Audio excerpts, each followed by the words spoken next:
এবার দুবাইয়ের গল্প।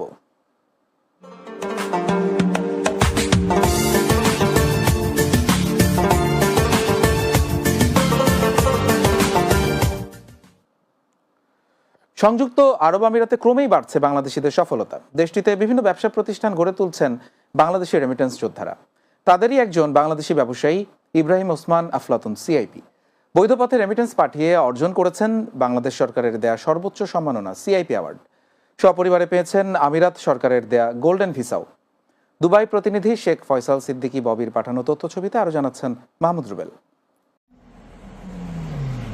সংযুক্ত আরব আমিরাতের ব্যবসা সেক্টরে পরিচিত নাম ইব্রাহিম ওসমান আফলাতুন, সিআইপি। বাবার কর্মক্ষেত্রের সুবাদে জন্ম, শৈশব, কৈশোর পুরোটাই কাটে মরুর দেশ সংযুক্ত আরব আমিরাতে।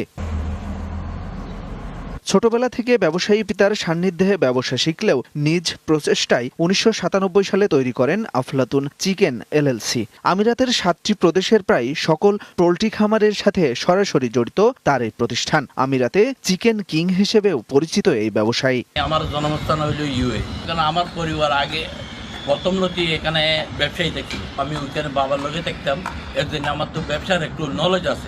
পরে আমি 97 যাইয়া নিজের ব্যবসা শুরু করছি। মুরগিগুলো মনে করেন আমরা পোল্ট্রি ফার্ম থেকে মুরগি একসাথে কন্টিনিউ নিয়ে আনি পুরো।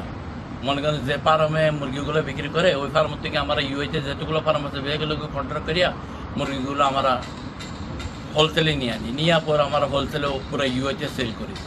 ইব্রাহিম ওসমান আফলাতুন দেশটিতে ডেভেলপমেন্ট ব্যবসার সাথেও জড়িত। বর্তমানে ফ্রি হোল্ড জমি কিনে তাতে আলিশান ভিল্লা তৈরি করে তা পুনরায় বিক্রি করেন তিনি। ভিল্লাটা আমি খালি জমি নিয়ে খালি জমির উপর A to Z यानी ইলেকট্রিক কাজ হতি, মনে করেন প্রাইমারি কাজ হতি পুরোপুরি ওর A to Z আমি আমরা নিজে রেডি করিয়া বিক্রি করতে।